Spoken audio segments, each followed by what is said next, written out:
Welcome to my channel, The Light Within. For my next project, I want to share a personal journey, my journey with spirituality, what I tried, what I observed, and how it changed my inner life. I call this My Experiments with Spirituality, and this is only Season 1. Season 1 unfolds in 3 parts. In Part 1, I will share where I started and why I am sharing this journey at all. Before I continue, I want to be clear about something. This is not advice, it's not a prescription, and it's not a promise. What I'm sharing here is simply lived experience, one person's honest experiments. Have you ever felt that this is just how it is, that there is nothing you can really do about it, and you just have to learn to live with your inner reality? If that sounds like you, then I want to share my story, hoping that something in it might help, because that is exactly where I was until a few years ago. Even though this journey was personal, I began to notice something unexpected. The effects of these practices touched areas of life that many people quietly struggle with. So before I go further, I want to share who this series may resonate with. Do you experience panic or anxiety where your body reacts before your mind can catch up? Are you a master procrastinator, not because you don't care, but because starting feels harder than it should? Do you lose yourself in moments of anger or disagreement only to regret it later? Do you give up more easily than you want to, even on things that genuinely matter to you? Do negative thoughts feel constant, like background noise that never fully turns off? Do you struggle with low self-confidence even when logically you know you are capable? And more broadly, do you ever feel like you know better, you want to do better, but your mind and actions don't always cooperate? If any of these feel familiar, this series may be for you. Before I continue, I want to acknowledge something. Sharing this feels vulnerable. There is a part of me that hesitated, wondering how much to say and whether it's wise to say anything at all. But there is also a quieter, steadier inner voice that keeps urging me to share, not for validation, but because this might benefit someone else who is struggling silently. And for me, that inner nudge felt important to listen to. This series is inspired by the spirit of the story of my experiments with truth, written by Mahatma Gandhi. Not in scale, and certainly not in comparison, but in approach. Gandhi spoke about experiments, not doctrines, about observing truth as it unfolded in his own life. That framing stayed with me. What I'm sharing here are not conclusions. They are experiments, what I tried, what I observed, and how it changed my life.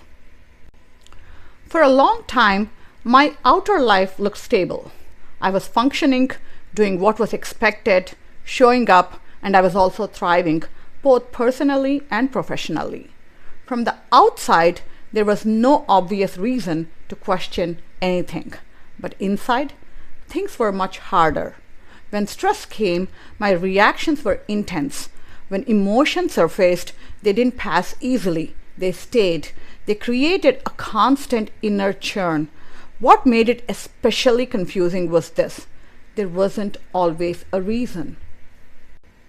We often think anxiety or depression happen only because life delivers a big blow, a visible tragedy, a major loss, something unmistakable. But sometimes a person can be born with a nervous system that is more sensitive, more reactive, more prone to internal turmoil.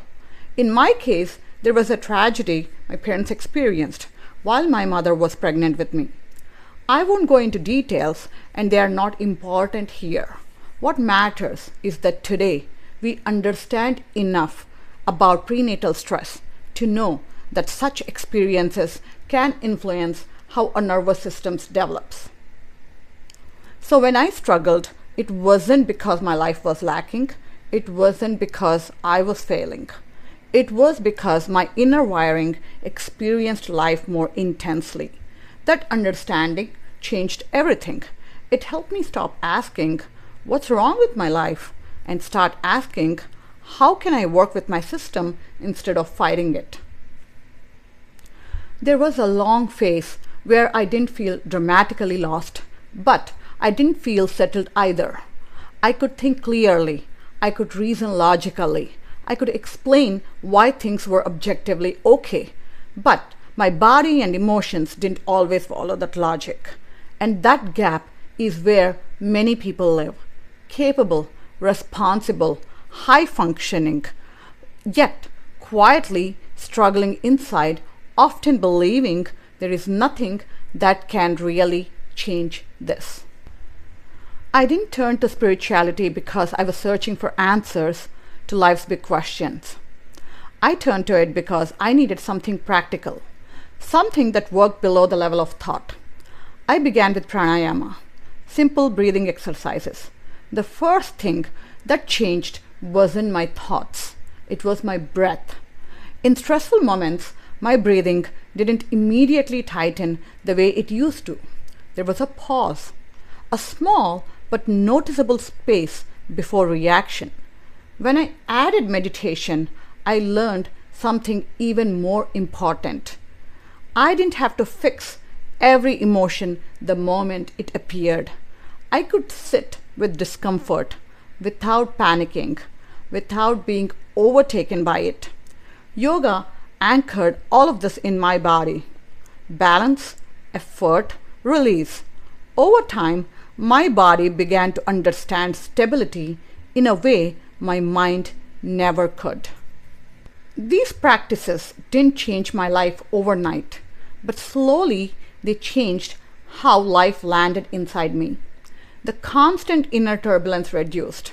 The feeling of being at the mercy of my emotions softened. And what surprised me the most was this. The steadiness I began to feel didn't feel artificial.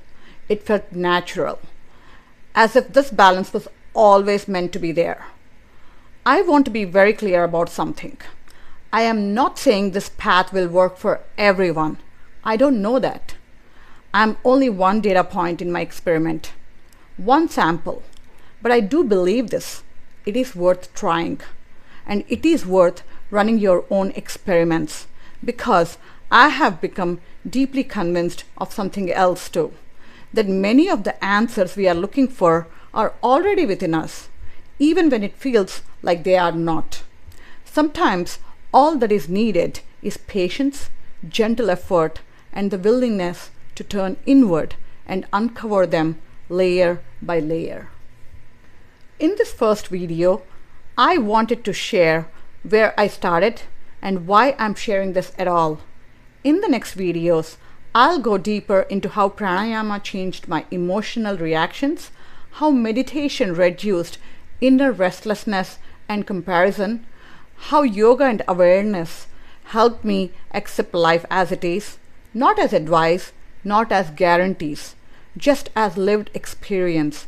These are my experiments with spirituality, and I'm sharing them in the hope that someone else who feels stuck despite having it all might realize that change is possible.